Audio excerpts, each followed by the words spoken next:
Bienvenidos todos a esta nueva plática, esta nueva charla en este programa llamado El Podcast de Luis Mejoró. Una disculpa, no se me ocurrió nada mejor, la neta.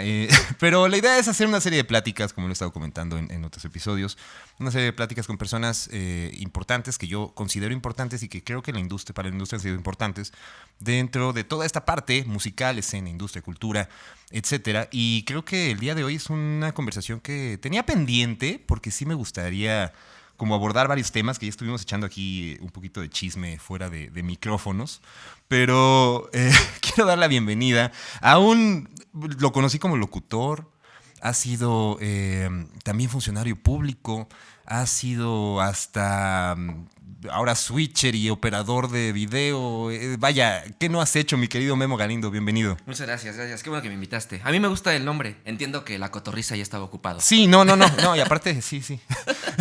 había muchas maneras y cuestiones legales que no me dejaban. Lo intenté, le metí una lana y no pasó, pero Está bien. Pero vaya, la idea es generar este tipo de conversaciones, aprovechar las plataformas, digamos, digitales para poder como dar este tipo de panoramas, porque creo que sí somos de una generación en la que la música alternativa tuvo muchas aperturas, ¿no? Creo que las estaciones de radio estuvieron en su apogeo, los festivales empezaron a crecer, porque si bien digamos que los festivales, tal vez pensando en un Vive Latino, nos toca a nosotros, pero todavía estábamos como un poco pequeños, fue todo el auge de los festivales y de toda la música y todos los conciertos, que hoy ya es una barbaridad y es una locura que es casi insostenible económicamente para un ser mortal, ¿no? Como nosotros, pero vaya, por eso es este tipo de pláticas y todo lo que nos ha tocado vivir, mi estimado Memo. Yo te recuerdo en la radio, yo te recuerdo haber escuchado, yo era digamos como una escucha recurrente de Reactor. Salía, me acuerdo que estaba en la carrera y salía en la noche y me tocaba poner, el programa era que estabas con Luis Sí, Pérez. Hispanoparlante. Estaba pensando en Sí. Interferencia, pero ese era Miguel Solís. Exacto. No, empecé ahí con Miguel, afortunadamente. Miguel fue quien me dio la primera oportunidad al aire, pero yo llegué a Reactor haciendo mi servicio social en el programa de Rulo, en Antisocial, cuando estaba el Insopor. La verdad es que el redactor más bonito que yo he conocido. Estaba el Insopor, estaba Elvira Liceaga, estaba Eric Martino, Yatzil Risk. Sí. Y me tocó Cerati, por ejemplo, en mis primeros días fue Cerati a hablar de Ahí Vamos. Normal. Así normal, era Normal. así como como esto del meme de La Roca, de ¿quién crees que vino ayer? Pues fue Cerati. Y siempre me tocó ese Reactor y pues eran otros tiempos. A fin de cuentas, no existían redes sociales. Me tocó ahí el nacimiento de Twitter. Ok. Todos de repente estaban, ¿ya viste lo que está ¿Qué habrá sucediendo sido? con Twitter? ¿2004? ¿2005? Yo entré en el 2005, en principios de 2006. 2006. Porque venía Reactor del primer aniversario, Uh-huh. que fue en noviembre de 2005. Uh-huh. Hice todos mis trámites en noviembre, pero entré ya hasta enero. Y estuve haciendo servicio social 6 meses, después estuve trabajando gratis, como casi todos lo hicieron en Reactor. Y yo creo que ya un año después me empezaron a pagar, empecé a llevar el turno de productor, bueno, el puesto de productor. Uh-huh. Y aparte era locutor con Miguel Solís, porque en la mañana no me prestaban los micrófonos con Rulo. Pero fíjate, salía del servicio social, me iba a trabajar. Yo trabajaba en Luz y Fuerza del centro. Ok. Mi papá es jubilado, entonces yo trabajaba ahí desde bien chavillo. Y después me iba a la universidad y en la noche regresaba a hacer el programa con Miguel Solís, que ahí sí podía hablar un poquito y demás. Sí tenías como bastantes participaciones, sí me acuerdo. Sí. Después ya cambiaron las cosas. A Miguel le dieron Interferencia a una estación de AM, Uh-huh. en donde me invita a producir. Y la pasamos muy bien, era una apuesta súper fuerte. Sabíamos que las redes sociales estaban haciendo, no sabíamos que YouTube iba a ser el éxito que es ahora. O sea, se Pero una apostaba apuesta por la fuerte, AM. ¿no? El AM Sí. es una apuesta fuerte. Sí, de repente sí había limitantes de sonido, como Claro. que de repente pensábamos en la mejor producción musical del nuevo disco de cualquier artista y era un poco limitado, pero llegábamos a más lugares que el mismo Reactor. Claro. Por la frecuencia, por la amplitud modulada, no por la frecuencia modulada. Y bueno, a fin de cuentas, en algún momento a Miguel se queda al 100% con Interferencia y a nosotros nos dan, a Luis y a mí, el programa que primero se llamaba Extra Plus, porque así lo bautizó Reclu. Okay. Y se llamó mucho tiempo así hasta que hubo una nueva campaña en Reactor. Muchos programas cambiaron de nombre y ya fue Interferencia hasta 2014 que yo salí de Reactor. Todavía estuve en el Injuve un año y medio y compartiendo mi chamba con Reactor. O sea, ibas y venías. Iba y venía y me gustaba mucho, pero... O sea, yo la verdad es que sí me acuerdo de Memo disfrutando mucho, porque aparte también era como el programa que tenía que hablar de la música en español, ¿no? Sí. Y esa capacidad también de curar de todas las bandas que llegaban, si bien tenemos nuestros favoritos, yo me acuerdo, es más, te voy a decir otro momento que yo me acuerdo de ti. Una fiesta de wax de cumpleaños en el Tokyo Pop, en donde tú te subiste a tocar canciones de Caifanes, cabrón. Ah, sí. O sea, me estoy acordando en este momento. Entonces, vaya, claro. Me acuerdo que ustedes, o sea, yo hablar con Luis también, el clavado le gusta obviamente música de todo el mundo, pero esa apuesta para la música que se hablaba en español, se cantaba en español, creo que es una apuesta que se ha perdido durante un tiempo en varias estaciones. ¿Y qué falta hace, cabrón? ¿Qué falta hace que tengan esos espacios? Ahora, siempre es como sobrevalorado el tema de apoyo a las bandas independientes, porque no todas las bandas tienen la calidad para ser apoyadas. Esa es una realidad. ¿Cómo era la curaduría para poder encontrar a bandas? Y que recuerdes a lo mejor una banda que dijiste, yo la puse la primera vez y ahora ya son... O fueron también. Pues hay varias en mi generación y un poco tiene que ver con mi juventud. En ese entonces, claro, que yo salía mucho. Tenía tiempo, ganas... quizá la lana para echarme unas cervezas todos los días. Otros tiempos. Ahorita que mencionaste el Tokyo Pop, de repente tener al Tokyo Pop y al Imperial todavía no... Era el Piraña enfrente todo, o ya era el Imperial. Yo creo que ya era... fue la transición entre el Piraña y la Imperial. Pero de repente ver bandas ahí, ver llegar a los Románticos de Zacatecas, por ejemplo, claro, que junto con Enjambre llegan a la Ciudad de México. O me acuerdo mucho de la Vanderbilt, que siempre ha sido de mis bandas favoritas. Los empecé a poner muchísimo. Torreblanca era un proyecto súper nuevo, súper chiquito. Y diferente también. Y muy diferente. Un vocalista que estuviera con un piano al frente, como no se notaba mucho, ¿no? Digo, en unas épocas en donde los Arctic Monkeys empezaban a conquistar un espacio que los Strokes ya habían conquistado, ¿no? Rock de guitarras. Y de repente llegaban estas bandas, estaba muy chido. Me acuerdo de Furlan. Para mí Furlan, claro, es el Wilco mexicano, sí, ¿no? Sí. O podría ser La Hora de la Hora, no sé si te acuerdas, sí, que tocaban, claro, como también tocó Balkan y cosas así de World Music, en donde salió Jalil para hacer después ya toda la carrera de Mon Laferte. O sea, muchas bandas que en ese entonces pues eran nombres nuevos y ahorita ya, bueno, no todas, pero ya todas, al menos Enjambre, por ejemplo, ya puede cerrar un Vive Latino como sucedió este año. Sí. O ya pasan cosas con otros, los Románticos se han hecho como esta banda de culto que tienen muchísimo público y donde llegan... Hacen un show cada 3 años y lo llenan. Exacto, lo hacen muy bien. Les faltará pronto, yo creo, o más bien, no les falta, sino creo que lo que les sigue es empezarse a hacer esta banda de festivales, porque claro, tienen un montón de público. Y bueno, toda mi vida estaba enfocada en el rock. Yo terminé la carrera y empecé a trabajar después con Maffer Olvera en Sonidos Urbanos, en donde tanto Reactor como Sonidos Urbanos compaginaron el tema de apoyar a nuevas bandas. Otro proyectazo. Sí, yo llegué tarde a Sonidos Urbanos porque Maffer ya había hecho de hecho, así la conocí. Ya tenía la promoción del libro negro, del libro de Ciudad de México, y fue a Reactor y ahí platicamos, hubo muchísima química. Meses después salió el de Guadalajara, en donde yo ya trabajé. Y solo como paréntesis, existía, no sé si esto esté permitido decirlo, Maffer me va a regañar, pero existía el proyecto del Frontera Norte, que no se quería hacer un libro de Monterrey, porque en realidad, pues, toda la frontera, desde Tijuana hasta Nuevo Laredo, tenía bandas que podíamos presumir y demás. Y se empezó a hacer, pero todo es política en la vida, y eran los años en los que la guerra contra el narco de Calderón estaba bien dura y como que había mucha inseguridad y los costos de producción elevaron mucho y pues dejamos el proyecto a la deriva. Y aparte me acuerdo que el primero fue financiado hasta por cigarros, ¿no? Sí. Philip Morris, sí. Cuando todavía se podía, en los tiempos en los que existía el MX Beat, ¿te acuerdas? Sí. Jarvis Cocker vino a un MX Beat hace muchísimos años.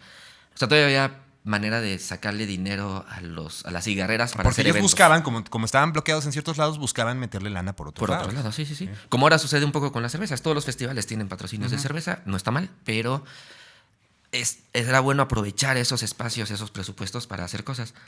Con Sonidos Urbanos, Maffer y yo implementamos junto al Pacho Paredes, baterista de Maldita Vecindad, en ese entonces director de la Casa del Lago. Hicimos el ciclo Sonidos Urbanos en Casa del Lago todos los sábados. Es otra cosa que estaba olvidando. Sí, y ese, fíjate que eso sí me tocó a mí gracias a Maffer, que me lo me lo dejó. Yo lo hacía toda la producción, yo hacía toda la curaduría. De repente llevábamos a bandas que no eran del perfil de bandas nuevas, sino eran otro tipo de bandas como La Gusana Ciega. Un día Daniel me dijo, quiero tocar en la Casa del Lago, no te puedo pagar más, o sea, pagamos 5,000 pesos a todos. Me dijo, no, solamente déjame ahí lanzar el conejo en el sombrero, que sea el primer punto de venta. Órale. Y funcionó muy bien. Hubo 1,500 personas, todas compraron un disco, ellos habrán llevado una buena lana de venta de disco. Y pues empezó a hacer que los ojos de los músicos grandes voltearan a un foro como Casa del Lago. Después hubo cambios de gobierno, de la rectoría más bien, sí. Y hubo cambios. Llegó Julieta Jiménez Cacho, hermana de Jiménez Cacho, y nos dio chance de seguir con el proyecto y funcionó muy bien. Hasta que ya llegaron nuevas administraciones y cada vez fue como menos. Y ahora con una chama que tengo actualmente ya fui a buscar a la Casa del Lago, pero como viene todo este cambio de la rectoría este año, como que están detenidos. Sí, pero eventualmente yo creo que podemos regresar. Oye, y esos espacios son muy necesarios para la cultura. O sea, al final yo recuerdo, justo, me acuerdo mucho de La Gusana, me acuerdo, obviamente por amigos que tenemos en común, pero me acuerdo haber visto shows de bandas que yo no creía que pudieran tener, digamos, o jalar tanta gente, y de repente llegaba y estaba lleno. Sí, ¿Ya había público que iba todo el tiempo, no importara quién fuera? No, sí, había mucho. Teníamos de repente la trampa personal de que yo en hispanoparlante anunciaba a quién iba a tocar y había promoción, porque no había otra manera de promocionarlo más que con redes sociales. Y empezó un proyecto cada 15 días, hasta que vieron el éxito y sacaron un poco más de presupuesto, que, ojo, eran 5,000 pesos para las bandas. Sonidos Urbanos no ganábamos nada. De hecho, la Casa del Lago le pagaba directo a las bandas. Yo nada más le decía, va a tocar Los Románticos de Zacatecas, por ejemplo, tal día, a ellos denle su factura, a ellos le pagan y a ellos hacen todo. Y era un poco altruista en temas de apoyar a la escena. Siempre fue eso. Con Maffer siempre fue esa la intención y funcionó perfecto. Ellos mismos generaban sus costos de producción y teníamos que molestar a los artistas con su backline, que en ese entonces era más complicado que ahora, pero ahorita creo que ya más fácil pueden de repente tener un backline. Y en ese entonces llevaban casi lo de sus cuartos de ensayo para sonar ahí. Y siempre fue bueno. Yo me acuerdo de un show de Folk Safari, una banda chida que creo que ya no están haciendo mucho. Y digo, lo estoy solo diciendo como ejemplo, que yo decía, bueno, esta banda tiene 2 sencillos en Reactor, como que ahí va, pero no sé si va a jalar y todo. Y eran a las 2 de la tarde. Yo llego a la 1:30 y ya había mucha gente. Y me acuerdo mucho de, no estoy menospreciándola, sino me llevé muchas sorpresas. Claro. Que yo de repente decía, bueno, pues vamos a poner una muy chida un día, la siguiente semana una mediana. Es que no se puede todo el tiempo, ¿no? No se puede siempre una buena, ¿no? Bueno, no buena, sino una muy reconocida. Grandes, tal vez en fanbase, ¿no? Exacto. Y siempre había gente que ya lo tenía como muy en su cabeza. De repente el acceso a la Casa del Lago era bueno. Había excursiones, me acuerdo mucho que ponían de, vamos a ir a Casa del Lago y después nos vamos al zoológico. Y había unos clubs de fans, por ejemplo, se llamaban los... no recuerdo si eran los Daltónicos de Enjambre o los Amigos de Enjambre, que hacían esto como de llegar a apoyar a otras bandas y después hacían su excursión, su picnic, todo. Y veía mucho que había fotos de las redes donde se veía el concierto y después se veía su picnic en la tardecita en Chapultepec. Entonces eso generaba comunidad, generaba también entretenimiento sano para la gente y pues... A fin de cuentas, el espacio cultural de la Casa del Lago era maravilloso y mucha gente iba y conocía lo que se hacía. Yo creo que era un buen proyecto. Me encantaría retomarlo. Con el Injuve, ahorita me voy a adelantar tantito, lo ayudamos mucho con esa alianza gobierno-Casa del Lago o gobierno UNAM, y teníamos muchos eventos también. Hubo eventos de Semana de las Juventudes, que me estoy adelantando, insisto, pero lo teníamos como sede, la Casa del Lago, y siempre funcionó. La verdad es que yo amo la Casa del Lago, o sea, el Museo del Chopo, todo eso. ¿No crees que haya dejado? O sea, entiendo que tú lo sabes mejor y tiene que ver con esta cuestión que acabas de explicar, pero todo se conjuntaba. Yo creo que el medio, o los medios independientes, desde blogs, desde estaciones de radio independientes, la estación, yo creo que la más importante en ese momento, que era Reactor, hasta Ibero también jugaba, tuvo momentos también como de destellos grandes de apoyo, me acuerdo. Todo se conjuntaba para que la gente, o para que el contexto social se diera para que eso funcionara. Es decir, la banda que estuviera. Porque seguramente hubo bandas que no les fue tan bien. Sí, eso es un hecho. Pero sí era como muy recurrente de qué vas a hacer. Voy a ir a la Casa del Lago. ¿Quién va a estar? No sé.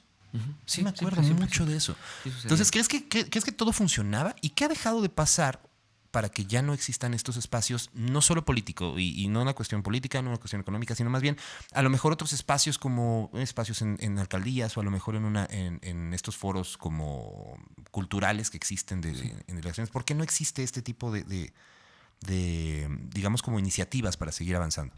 No lo sé. Hace un par de días compartí un meme de Logan cuando Hugh Jackman está volteando a ver en una ventana como algo así y dice arriba, cuando pasas por el bar que te hizo feliz en tu juventud. Uh-huh. Y yo me refería al Imperial. Uh-huh.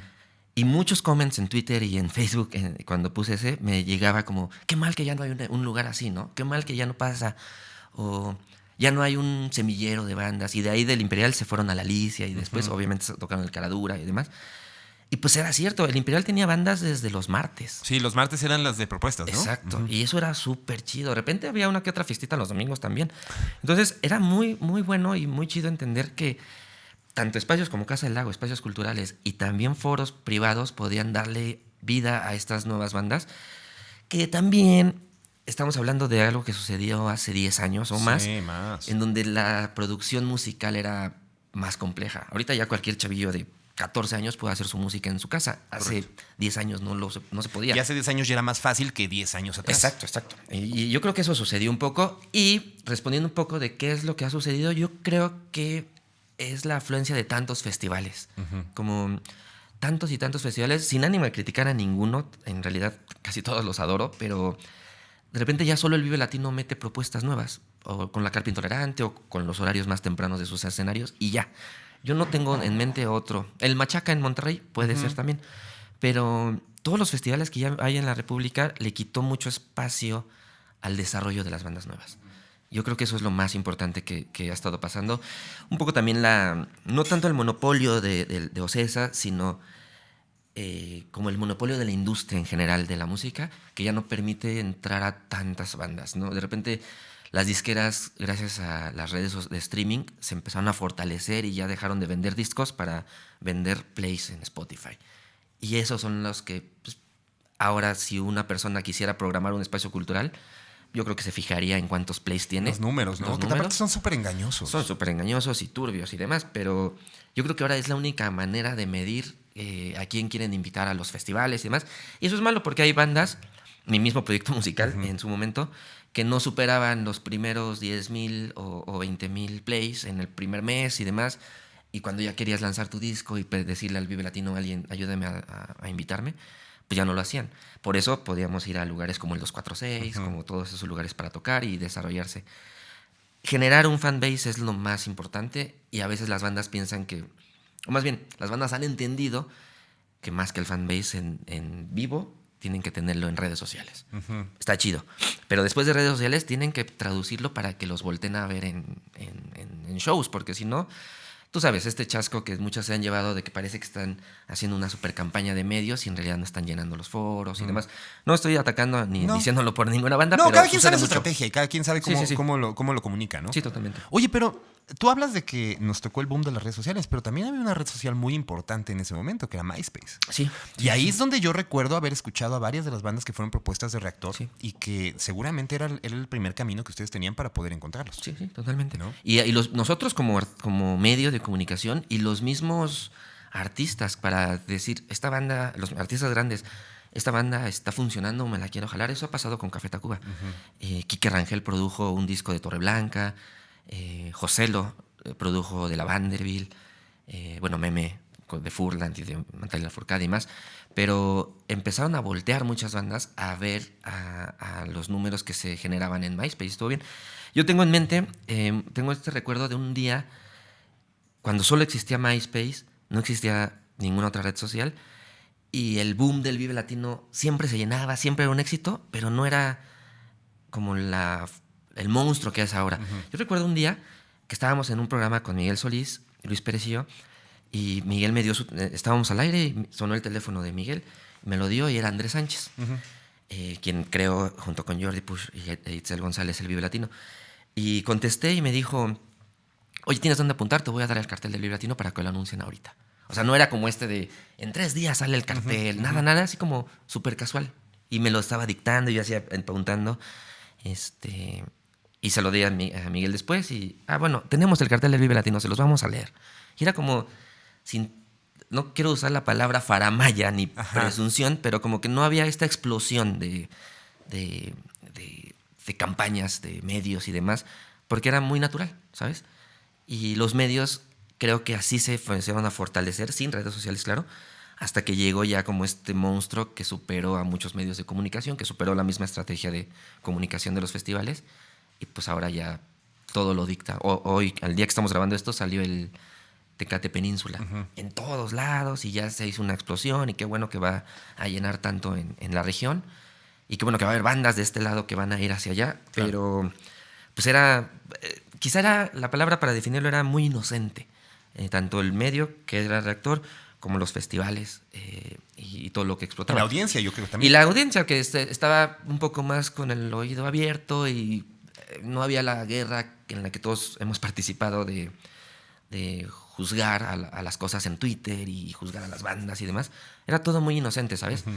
Un poco estoy resumiendo la historia de las redes sociales que nos han hecho súper malos. Sí, totalmente. Pero antes era todo muy, muy, muy en paz. Y sucedía muy bien. Y pues de esta manera se empezaron a hacer muchos festivales y yo creo que tiene sus cosas buenas, ¿no? Y sus cosas malas.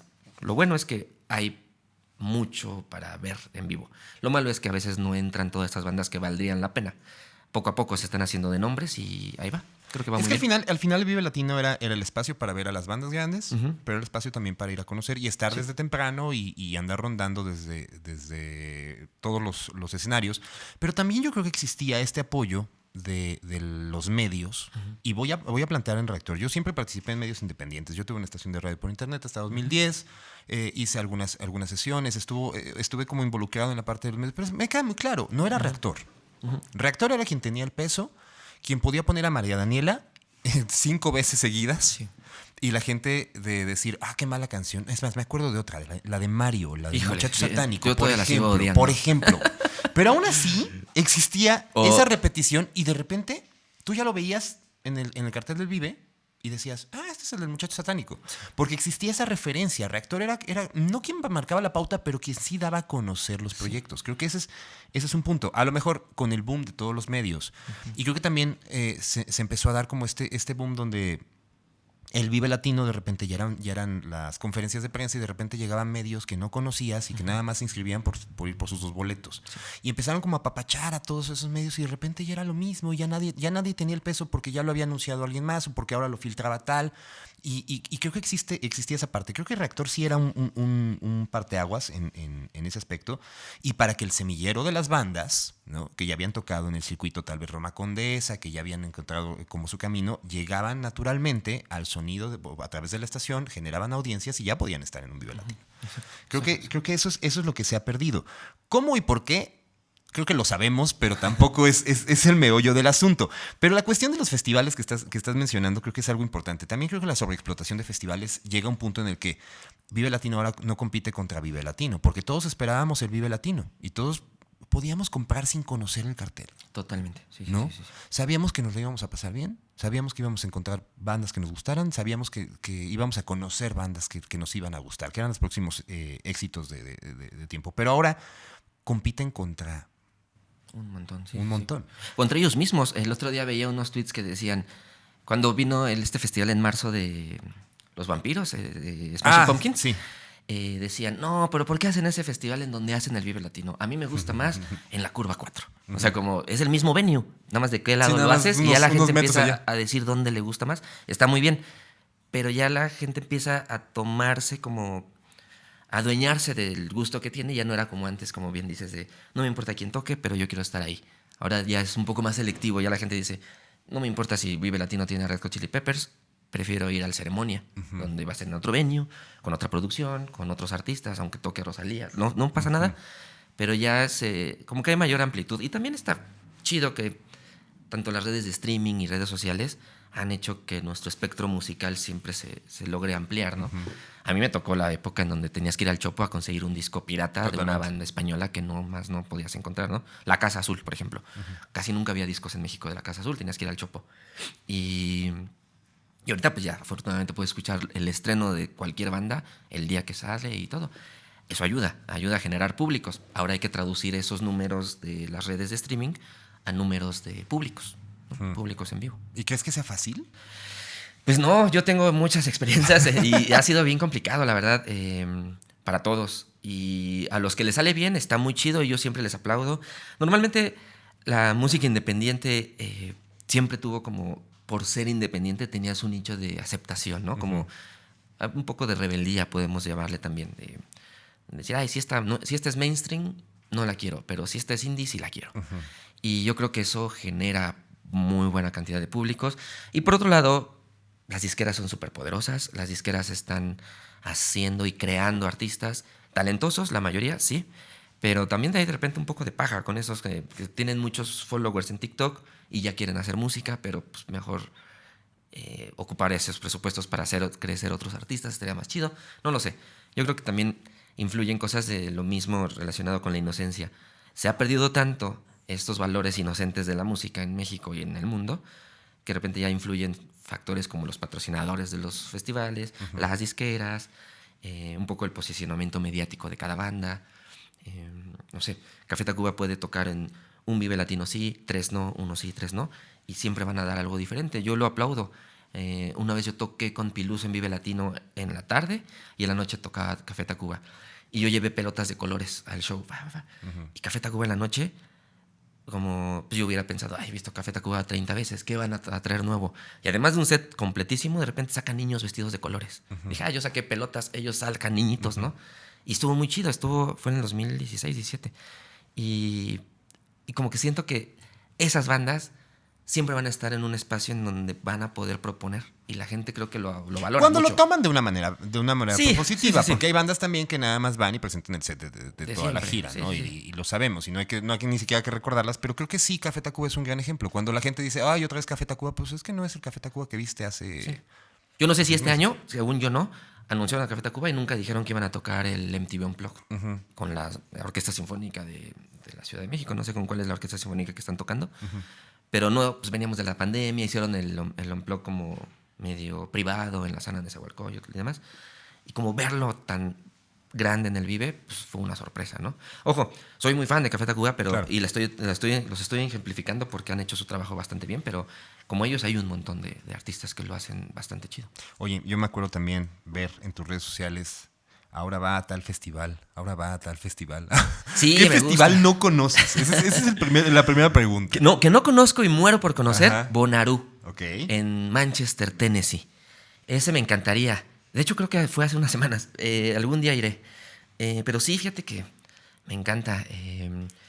He ido a muchos Coachellas, he ido a varios Austin City Limits. Con Luis Pérez, él me introdujo en el tema de Austin City Limits. Y los primeros 4 años nos íbamos manejando desde aquí. De aquí a Monterrey. ¿Cuántas horas hacían? Como 14, 16 más o menos.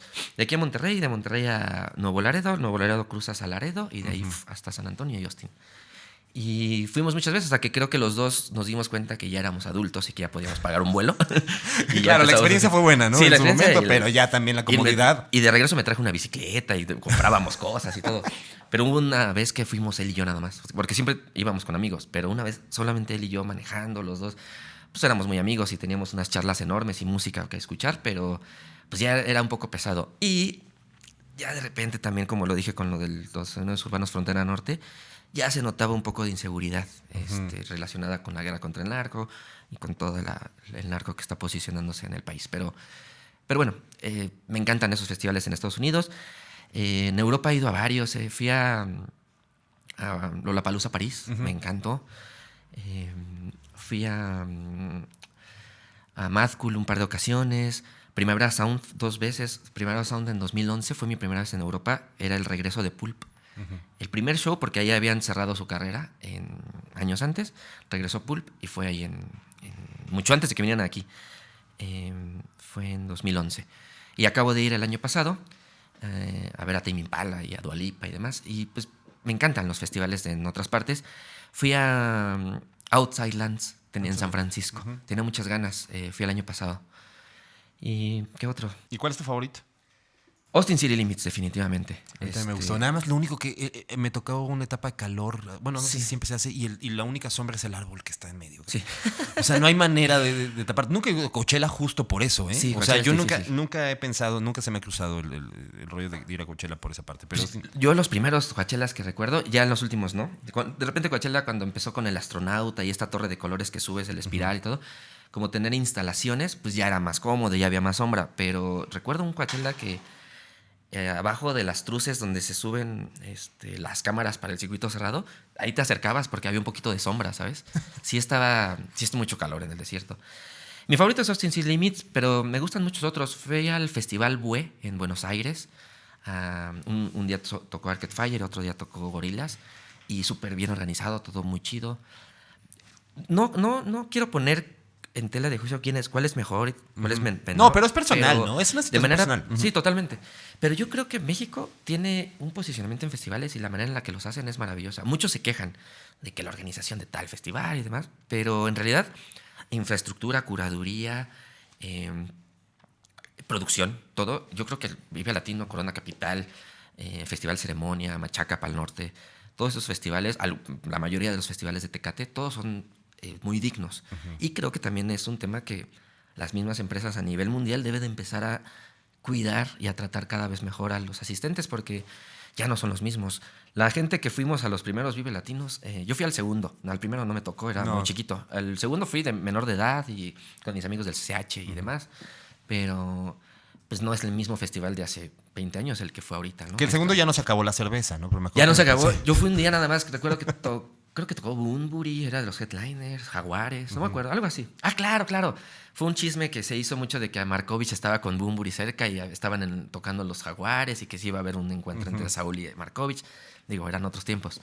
Pero ahora Markovich es contra Markovich solito. Sí, Nelson, sí, ya sí, ya lo de Twitter de hoy fue... Pero bueno, estamos fuera de contexto, no entenderían. Entonces, sí. Pero bueno, en realidad conozco muchos festivales, me encantaría ir a muchos más. No tengo ahorita ninguno, ¿sabes? No tengo así como ninguno próximo. Pero sí quiero ir a Bonnaroo en algún momento. Se me hace súper hippie, súper bonito. Por ahí andan. He escuchado uno en Nueva York. Nunca fui a uno que hicieron los de Coachella en una de las islas en Nueva York. Pero me encantaría conocer algún festival por allá. Y bueno, pues es la única manera que tienes de ver de repente a tantos artistas que te gustan en un solo lugar. Y sobre todo tantos artistas que no siempre vienen a México o que vienen a México...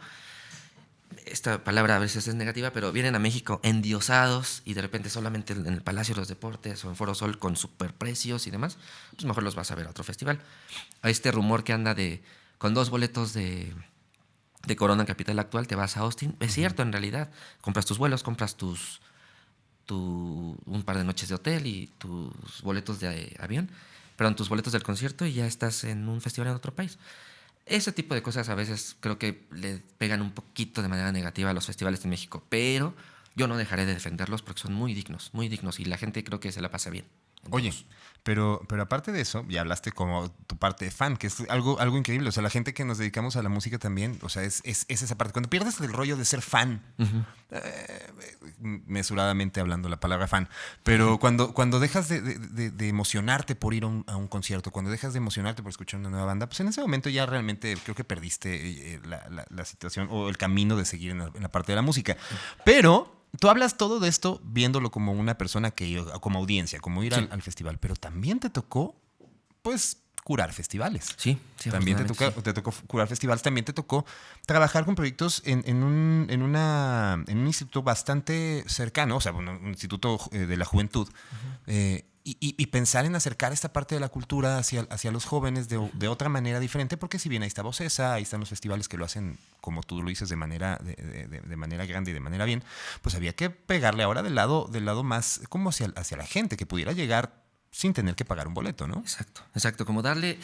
En Injuve había muchas maneras de trabajar, había muchas maneras de hacer cosas, pero lamentablemente en las épocas de... Pero a ver, ¿cuándo entras? Yo entré en el 2012, cuando gana la jefatura de gobierno Miguel Ángel Mancera. Hicimos un trabajo previo para que nos invitan a Mafer, es la directora general. Yo soy director de vinculación y enlaces estratégicos, decía mi tarjeta, que en resumen era yo quien manejaba los programas sociales para echar a andar actividades en el INJUVE. El INJUVE históricamente lo promueve en la Constitución Cuauhtémoc Cárdenas cuando es jefe de gobierno, pero hasta el gobierno de AMLO ya se crea poniéndole ya una oficina, un presupuesto, programas sociales dirigidos a jóvenes y demás. Y con Marcelo Ebrard se cierra como la gran estrategia de apoyar a los jóvenes. Pero no dejaba de ser un instituto que trataba a los jóvenes como los pobrecitos que nadie los pela, pobrecitos niñitos, pobrecitos, o sea, como muy como una manera de consuelo de, ay, como no hay actividades para jóvenes, les voy a poner un INJUVE. Eso era la manera en la que lo trabajaron. Y cuando llegamos, Mafre y yo, y con un equipo maravilloso, empezamos a trabajar a dignificar un poco a estos jóvenes y a entender mucho que, aunque se escuche trillado, sí son el futuro del país. Y si el futuro del país está viendo La Casa de los Famosos el día de hoy, pues entonces el futuro está Oye, déjame te digo mal. que yo sí la veo. Pero, no, y voy a hacer un paréntesis, porque lo ves en ViX, porque tú me compartiste tu cuenta de ViX para que yo viera el documental de Paco Stanley. De Paco Stanley, que no hemos hablado de eso, pero sí, lo vamos a hablar. No creo que sea interesante hablarlo aquí. No, y yo tengo ese tema como de...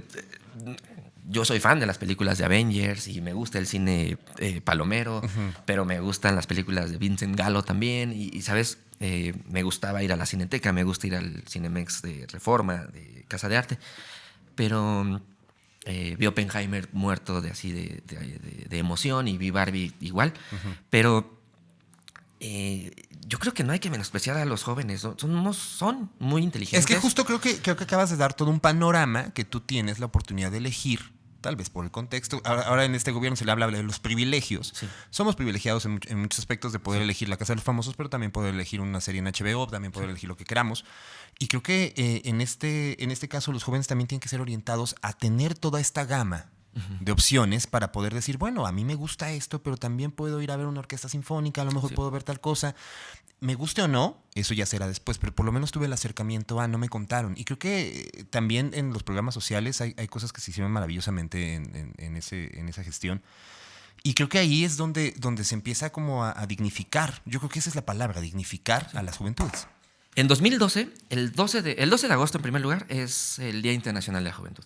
En el 12 de agosto del 2012, yo ayudé, tenía una relación con una de las chicas de la Vanderbilt, después de que los puse y que los hice famosos, y ya después ya nos enamoramos y bla, bla. Y yo les ayudaba con las ventas. Además, Wax es de mis mejores amigos y él era el manager, y yo les ayudaba con ventas de shows. Y el INJUVE nos buscó para su celebración el 12 de agosto en el Monumento a la Revolución, con el gobierno de Marcelo Ebrard todavía. De hecho, fue 12 de agosto cuando ya habían pasado las elecciones y ya había ganado Miguel Ángel Mancera y Peña Nieto. El 12 de agosto fuimos, me acuerdo mucho de ese día, fue histórico para México porque la selección ganó en Londres la medalla de oro, la selección de fútbol. Y fue la celebración en la mañana y todo, y de repente ya se hace el festival, la Vanderbilt fue el headliner, con bandas muy chiquitas y todo. Y era un templete. Antes de que tocara la Vanderbilt empezó a llover, muchas bandas se metieron abajo, sus instrumentos abajo del templete, no había techos, ¿no? Y a eso me refiero con dignificar, como la idea de otros gobiernos, y lamentablemente del gobierno actual, es, son jóvenes, ponles un escenario, una bandita de covers y son felices. Y no es cierto, hay que darles esta dignidad de entender su conocimiento, sus gustos musicales, su intención de ayudar como fan, ayudar a su artista favorito. Y pues por eso en 2013, ya cuando estábamos en el INJUVE, se acercaba el Día de la Juventud y con un presupuesto súper chiquito hicimos en el Monumento a la Revolución, con un escenario grande, un show en donde terminó tocando Fobia como headliner. Y fue la primera semana de las juventudes, que literal siempre fue una semana porque no queríamos nada más dedicarnos a la música. Un poco, lo hablábamos fuera del aire, por esta crítica normal que se hace de ¿por qué invierten en música y no le ponen dinero al transporte público? Siempre sucederá. Pero también era porque era tan grande el trabajo en el INJUVE y tantos espacios como la Casa del Lago, el Museo del Chopo y demás, que empezamos a hacer una semana de actividades y de conferencias y de todo tipo. Había hasta competencias deportivas en el primer año. Y unas bardas, un día para generar un mural en unas bardas con artistas urbanos y demás. Entonces funcionó muy bien, tanto que nos aplaudieron en el gobierno en el gobierno central, la oficina de Mancera, y nos dijeron el próximo año hay que hacerlo más grande.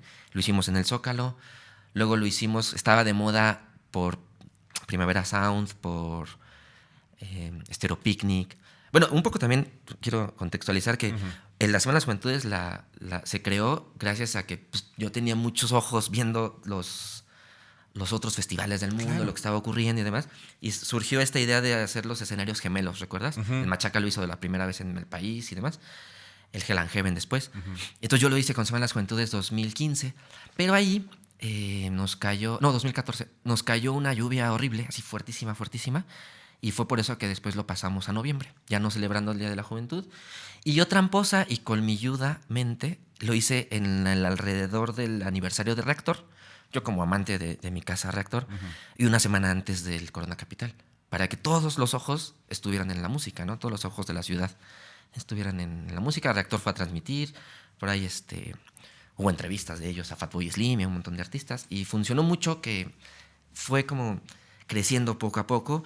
De todas maneras, tanto de producción, tanto en logística y a nivel de curaduría y de artistas. Pero nunca lo hicimos solos, porque el INJUVE en realidad es una institución bastante pobre. Ya estando dentro del gobierno, pues hicimos muchas alianzas, por ejemplo, con el Fondo Mixto de Promoción Turística, que era una asociación. Lamentablemente en este momento no puedo decir si existe o no, o al menos no he visto que trabaje nada, pero eran ellos los que trajeron la Fórmula 1 para posicionar a la Ciudad de México como dentro del circuito de primer mundo de la Fórmula 1, y les daban una lana. Y de repente hacían un evento en Bellas Artes con, no sé, Alondra de la Parra, no lo sé, pero ahí estaba el logotipo porque invertían en llevar esos eventos. Entonces un día dije, ¿por qué no hacemos el gran festival gratuito de la Ciudad de México con dinero de ustedes? Y así tiene sentido, porque todo esto, o sea, también el turismo cultural, el turismo musical, así como ha llevado a Guadalajara a ciertos festivales, o nos lleva a Monterrey a otros festivales, y entienden la magnitud, en una cuestión de gobierno, pues también tendríamos que entender que así la Fórmula 1 pues es un proyecto, pues de una u otra manera, privado, sí, ¿no? Pero en cuestiones como la Semana de las Juventudes me parecía muy claro. Mucha gente, a lo mejor de la periferia por lo menos, ¿no? De Puebla, de Querétaro, de Estado de México, venían a esos festivales. Probablemente también te tocó ver gente de Monterrey que volaba para acá, ¿no? Pero esa es la lógica. Invierto en un proyecto que de entrada gubernamental, que va a hacer crecer, desarrollar ciertas cosas, pero también me va a traer promoción turística y vamos a poder cerrar la pinza, ¿no? Sí. Creo que era muy lógico y era muy, muy, muy claro. Y entendiendo también todo tu bagaje y el bagaje de Maffer, que si bien no solamente se hicieron cosas musicales, eso es un hecho, pero sí estaban mucho más clavados hacia el lado de la música, y era una forma muy cercana muy, muy normal y natural de atraer a los jóvenes, ¿no? Sí, y de todas maneras, o sea, con la música y de todas formas, no necesariamente con la música en el escenario. Semana de las Juventudes tuvo conferencias, por ejemplo, me acuerdo mucho una en el Museo del Chopo, que era el papel de los bajistas en la música. Porque todos dicen... Y no se escuchó la... No hubo audio. Ajá. Pero estaba el Gerber de Los Románticos Zacatecas, estuvo Aldo de Maldita Vecindad, estuvo Rafa de Enjambre. Híjole, no me acuerdo si estuvo el abuelo de Torreblanca, bajista también, no me acuerdo. Pero era una conferencia en donde estaban los bajistas y el público les preguntaba, ¿tocas un instrumento? Sí, soy bajista, sí, soy guitarrista, lo que sea. Pero había ese tema de... pues no tienes necesariamente que ver a tu artista tocando su música en el escenario. También puedes escucharlo y que te dé un par de consejos de cómo hacerlo y demás. Y pues esta broma era muy recurrente. Creen que no valemos nada, pero nosotros llevamos con la batería todo el beat, ¿no? Entonces funcionaba mucho llevar así artistas a hablar de otros temas o de lo que dominaban en otros temas. Y funcionó siempre. Y estas conferencias siempre tuvieron gente y eran en museos, eran en espacios diversos. El llevar a Chavarrock a dar una conferencia al Palacio de Bellas Artes, por ejemplo. Fernando Aceves le hizo un cartel de quitándole la cara a Juan Gabriel y púsole a Chavarrock, y así fue el flyer. El mismo Fernando Aceves dándole una conferencia gratuita a jóvenes acerca de fotografía en conciertos, cuando él es la eminencia que todos conocemos, y cuando gracias a la tecnología ahorita pues hay fotógrafos por todos lados, ¿no? Todos, como dijiste hace rato, todos se quieren acreditar como para entrar a los festivales y tomar fotos. No está mal, está muy bien. Pero qué bueno tener una persona como Fernando para dar estas charlas, ¿no? Y de esta manera se fue creciendo. Y había buenos números. Terminaba las semanas entonces y nos mandaban los del Fondo Mixto un boletín en donde decía que la Asociación de Hoteles de México le decían que en esa semana había un índice que no había antes. O el mismo índice, a lo mejor, que estaba la siguiente semana con el Corona Capital, ¿sabes? Entonces, por ello, pues, ellos de repente dijeron, pues sí funcionó, hay que darles más dinero el siguiente año. Por eso el siguiente año hubo un Fatboy Slim, Caifanes, Ilia Kuriaki, bandas un poco más de nivel. Pero también había propuestas. Siempre. Nunca dejó de haber propuestas. Después hubo un momento en el que me apañé la Plaza Santo Domingo. Santo Domingo, sí. Porque yo decía, bueno, es un festival, pero no podemos tener un escenario. Aunque tengamos conferencias y cosas, necesitamos otro escenario. Y un poco también para quitarle la carga a bandas nuevas que tocaran a las 2 de la tarde en un Zócalo que aunque llevaran 3,000, se iba a ver vacío. Esos 3,000 en Santo Domingo se veía llenísimo y le daba un poco más de realce al acto de cada banda. Y de ahí llevé un montón de grupos súper nuevos, súper pequeños, que a la fecha están tocando y están haciendo cosas. Y siempre hubo presupuestos para eso.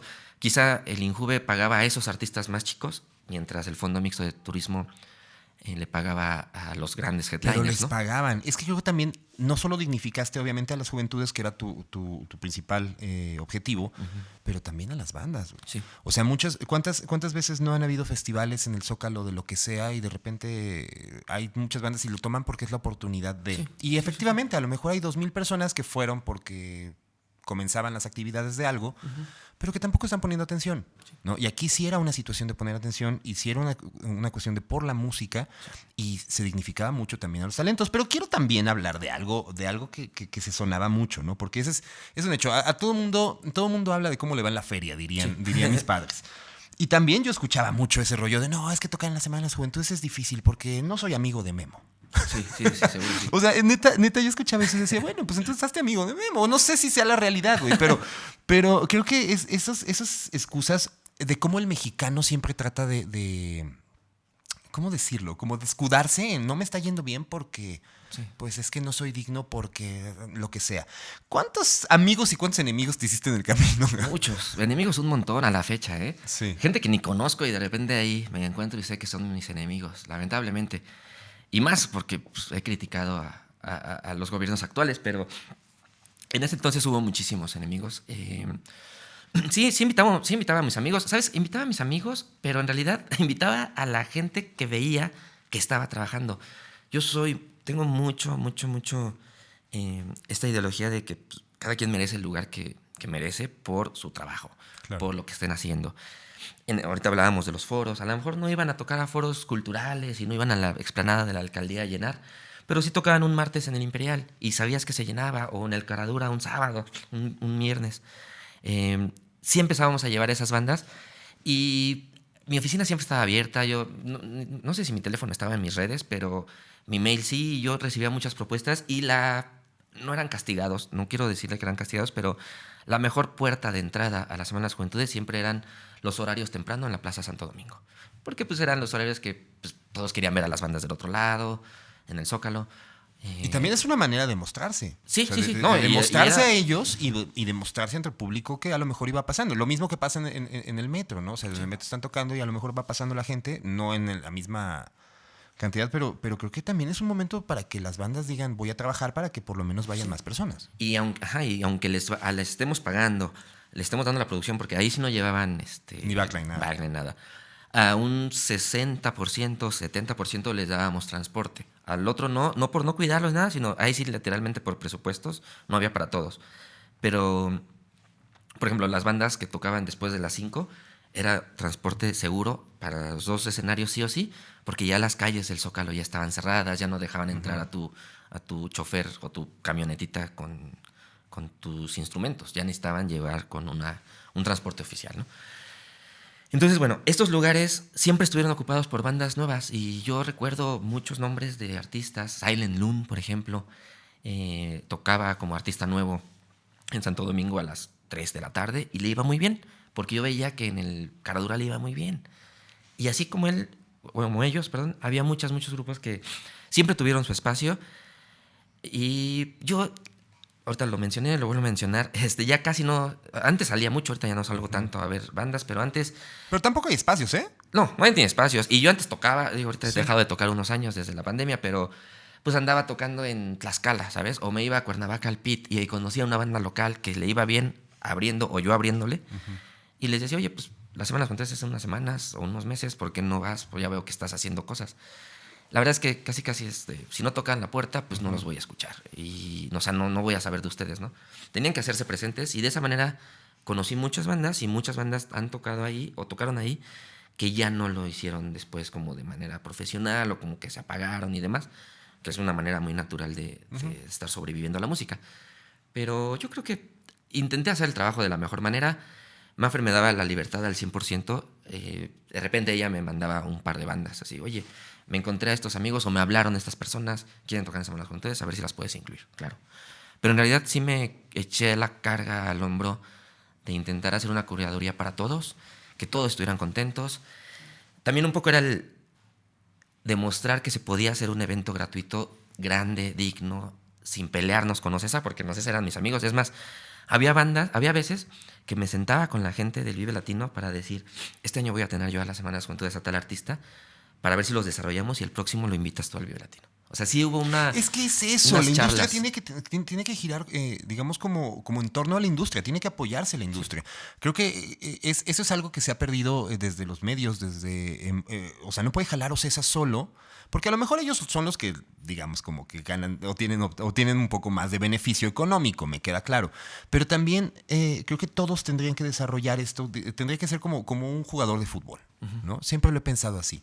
Como llega a las fuerzas básicas y en las fuerzas básicas los empiezan a desarrollar, llega un equipo, tal vez un equipo de segunda, un equipo de tercera, y va escalando y de repente ya hay oportunidad en la primera división. Creo que es lo mismo. Sí. Es lo mismo en la parte de la música. Y tú lo que dices es interesante porque creo que ahí es donde estaba todo vinculado. Y no es por un rollo nada más de tener buenas relaciones para ver qué saco después, sino es porque, güey, a mí me conviene que a ti te vaya bien porque entonces yo puedo jalar este talento que puede ser mi próximo headliner en 5, 6 años. Sí, ¿no? Y donde voltean a ver, porque a fin de cuentas pensaban en Ocesa, no van a llenarme el escenario tal en Vive Latino porque la gente tiene que ir solo a verlos a ellos. A ese artista, ¿no? Y yo le decía, no, pues ¿qué crees? Que hace 6 meses tocaron en el Zócalo a las 5 de la tarde y había 40,000 personas. No todos viéndolos a ellos, pero cantando sus canciones, ¿no? Esperando al artista que seguía, a lo mejor.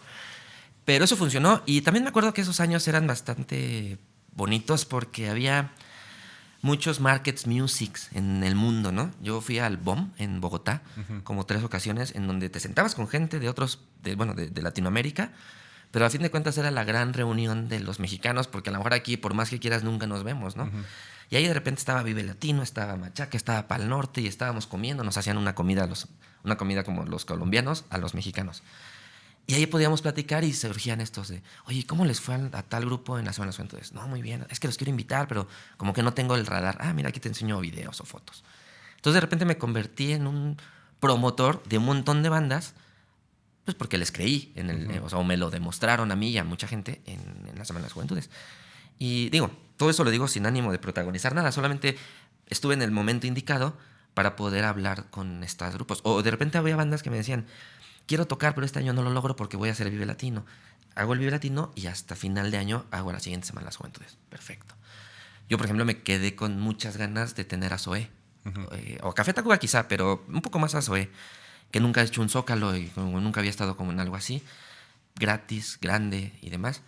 Me hubiera encantado Panteón Rococó, que ya hizo hace muchos años un Panteón Rococó Santa Sabina, 20 años quizá, pero yo creo que merecía esas bandas y ese público tener una alternativa a pagar festivales normales. Ese fue el origen siempre. Démosle un festival digno a los jóvenes desde el Instituto de la Juventud. Y con Secretaría de Cultura nos juntábamos, nos ayudaban y todo muy bien. Se llama Julio Blasina, que llevaba todo el tema en cultura, que ahora está en Morelia, en Michoacán, y trabaja muchas cosas de cultura. Estaba Santiago Bem, que tenía una banda Pescado Rabioso, o Juguete Rabioso. Sí, Pescado es de Argentina. Juguete Rabioso, era muy de intolerancia y demás. Ellos estaban ahí en la Secretaría de Cultura. Hicimos, sin conocernos, hicimos que nos voltearan a ver. Como, el INJUVE está haciendo eventos, no estoy diciendo más grandes, más pequeños, nada. Está haciendo eventos que están llevando gente. Estaban haciendo eventos. Ese es el punto. Estaban haciendo eventos, haciendo ruido. Estábamos haciendo ruido y nos voltearon a ver muchísimo y demás. Siempre cuidamos lo de las críticas que te decía de qué se podía hacer con ese dinero y que no, pues justificando que no era el dinero, no nos desfalcábamos a nosotros mismos para pagarle una banda como Caifanes o Pixies y demás. Eso lo pagaba el turismo. Pero nosotros pagamos otras bandas. Pero por otro lado, teníamos un montón de actividades, programas sociales. Se inauguró el primer, único y original Hospital de las Emociones en Venustiano Carranza, que era una... Me tocó conocerlo. Sí, claro, me acuerdo perfecto. Fuiste y hicimos videos y demás, ¿no? Sí. Y de repente llegaba la gente. La salud emocional es el problema número 1 en jóvenes ahora, es la enfermedad del siglo XXI. Leí un tuit hace ratito de un baboso que puso que los que se deprimen eran de mente débil y le puso un par de links. Le dije, no creo, mira, no lo digo yo, lo dice la UNESCO. Oye, lo de Sinead O'Connor hoy que falleció... Sí. Y dicen que tiene que ver también con eso, por el suicidio de su hijo. Su hijo, sí. Y estás hablando de gente que tiene la lana para pagar. Piensas que tiene todo. Sí. Sí, no, mucha gente que está deprimida. Alejandro Sanz hace unas semanas publicó y se abrió y demás y funcionó. Entonces, bueno, el Hospital de las Emociones creo que sí. El Hospital de las Emociones siempre funcionó y siempre tuvo gente. Y a la fecha Maffer se ha dedicado desde que salimos del INJUVE a darle como... a hacer que se visualicen los problemas de salud emocional en jóvenes. Y yo creo que está maravilloso. Hoy el nuevo gobierno no lo tomó. No, pues lo tienen cerrado ahora, como muchas cosas. El News Divine también. Yo me hacía cargo del News Divine. Yo viví toda mi juventud en Gustavo Madero y me tocaba saber, nunca fui, pero saber que los de la Prepa 3 iban a echarse sus perreos unos perreos muy nuevos y apenas estaban originándose a la discoteca News Divine, y con el gobierno de Marcelo Ebrard y el gobierno del entonces delegado Chiguil, pues sucede toda la tragedia, destituyen a Chiguil. Hoy por Morena es alcalde de Gustavo Madero, por cierto, pero hubo muchas problemáticas en esos lugares y nosotros lo que intentábamos hacer es pues darles vida a esos lugares. El News Divine después pasó a manos del INJUVE y lo abríamos para hacer shows. Y ahí sí había bandas chiquitas, súper pequeñas de la comunidad y todo, pero siempre hubo público, siempre hubo cosas y funcionaba. Y pues muchas cosas, de repente los gobiernos se los toman personales, como piensan, como yo no lo hice, le voy a dar cuello. Y no está bien, porque de repente podrían investigar en el periodo de transición. Se les presumían las cosas. Oye, nosotros hicimos esto y esto, y funcionó así. Si lo quieres seguir, estaría chido. Y seguir y mejorar. Y seguir y mejorar. Todavía lo puedes hacer. Claro. Sí. Y mejorar con refuerzo de presupuesto o de infraestructura, lo que sea. Pero bueno, muchas cosas se cayeron. Hice un programa de arte urbano en los edificios de la línea 2 del metro. Ya ves que toda la línea 2, cada estación tiene un edificio de ventanas como el metro, ¿no? El INJUVE está en el Metro Colegio Militar, por ejemplo. Y en varios de esos edificios del metro, llevamos arte urbano con artistas grandísimos, pero jóvenes, siempre de la Ciudad de México, lamentablemente. Digo lamentablemente porque éramos el gobierno de la Ciudad de México, pero siempre se intentó hacer más cosas y demás. Y este gobierno del INJUVE, o de todo el gobierno de la ciudad, no le ha dado nuevos chances. Hasta ha borrado un par de murales y demás. Pero yo creo que el tema es eso, como llegan creyendo que somos enemigos porque somos los de antes y nosotros éramos del PRD con Morena. Yo no soy perredista, pero trabajé para el gobierno perredista de Mancera, y pum, llega este nuevo gobierno de Morena y le pega un poco a estas cosas que sí eran exitosas. Ellos hicieron Semana de las Juventudes 2019, antes de la pandemia. Ellos sí se volvieron locos porque pues, se creen comunistas y decían, le vamos a pegar al Corona Capital, y lo hicieron el mismo día del Corona Capital, en el Monumento a la Revolución, con los Auténticos Decadentes de headliner. Tuvieron problemas de producción, no me estoy burlando, pero tuvieron muchos problemas en las que tocaron los Decadentes a las 11:30 de la noche, en donde piensas, bueno, ahí sí no está chido. La Semana de las Juventudes en el Zócalo terminaba a las 11 para que tuvieran un rato de irse en el metro, porque nunca pudimos abrir metro más tarde. Eso es algo que no he entendido de la Ciudad de México, ¿eh? Mira, yo tengo mucho que ver con eso en cuanto a la investigación, porque ya había ido a un Primavera Sound, como te dije, en 2011, y en 2013... intenté replicar lo que hacían ellos, que era dejar abierto el metro de Barcelona hasta las 4 de la mañana, o 5, no recuerdo. 4, creo. 4, porque eran 2 horas de limpieza y luego lo volvían a abrir. Y toda la gente del Primavera Sound salía y se metía al metro. Siempre, siempre. Y me gustó mucho, fui con las autoridades del metro. Me decían algo que intento pensar que tienen la razón. O digo, han pasado 10 años y creo que tuvieron la razón. Me dijeron, ojo, era un metro diferente al de ahorita, con presupuesto, con mantenimiento y demás. Firme y sin caídas. Y era me decían, tengo que abrir la línea 8 para el Foro Sol. Yo no fui para Semanas con ustedes, sino fui para el Vive Latino. Hablando con Andrés, con Jordi, con Itzel. Les dije, Mafer y yo les dijimos, déjennos meter una propuesta de transporte. Yo con toda la escuela que traía del Primavera Sound, ¿no? Como de cómo lo viví. Y fuimos al metro y nos dijeron, si abro la estación Puebla o Velódromo, voy a hacer que en esas estaciones se vaya toda la gente. Órale, todos 50,000, 60,000 personas que lleguen a las altas horas de la noche. Pero no puedo abrir la línea, nada más, porque sería muy limitado. Tengo que abrir toda la red. Claro. Toda la red. Y dijo, y no tengo manera de asegurar la seguridad de la gente que llega a Tasqueña, por ejemplo, ¿no? Desde el Foro Sol. Transborda en Chabacán y se va a Tasqueña. Entonces, intento entenderlo, como que era mucha infraestructura, a las 12 se terminaba y hacer que terminaran trabajando 2 horas. Yo siempre fui por 2 horas más. Decía, a las 2 de la mañana pueden terminarlo, el servicio. Nunca quisieron, pero ellos mismos nos ayudaron con RTP para crear el operativo de Regresa Seguro a Casa. Que al principio fue un caos sobre Añil, pusimos todos los autobuses, hasta que después ya, cuando vimos los resultados y OCESA se dio cuenta de la gran ayuda que se estaba dando desde el gobierno de la ciudad, junto con el gobierno de la ciudad, con RTP, con el INJUVE y con el gobierno de la alcaldía de Iztacalco, fue cuando deciden prestarnos la explanada del Palacio de los Deportes y se hacía un paradero como de indios verdes, de un montón de transporte en donde todos los choferes tenían una cena pagada por OCESA. No el INJUVE porque no teníamos dinero, RTP no tenía dinero, y la única manera que OCESA como que quería o podía ayudarnos realmente era poniéndonos este paradero y dándonos box lunch para los trabajadores. Y todos estaban muy tranquilos. Es que esos pequeños detalles que son bastante inteligentes siempre promueven a algo mejor. Y lo han seguido haciendo. El año pasado hice en Puebla el Comuna. Con el gobierno de Puebla hice el regreso seguro. Bueno, más bien, después de que salí del INJUVE, lo empecé a hacer en otras ciudades. Lo hice aquí en la Ciudad de México, yo de manera personal con RTP. La primera vez invité al INJUVE con la nueva administración, después ya no quisieron. Después cayó la pandemia y como que ya todo se fue para abajo. Y el año pasado logré estar ahí como metido en las charlas, ya no coordinando, pero metido en las charlas para el operativo del Flow y del Corona Capital. Y este año no sé todavía cómo vaya a avanzar.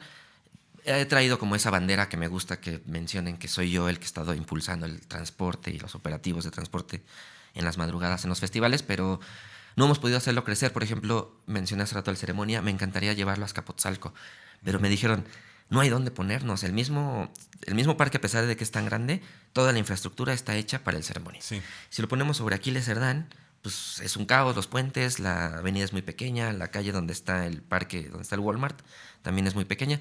Entonces, un tema más como de que no teníamos la posibilidad de dónde poner las cosas, pero eventualmente pasará, y si llega un gobierno que tenga ojos para la juventud y sepa cómo hacerlo, nos van a ayudar mucho. Pero prácticamente se escudaron también en las restricciones de económicas que pusieron desde el federal, ¿no?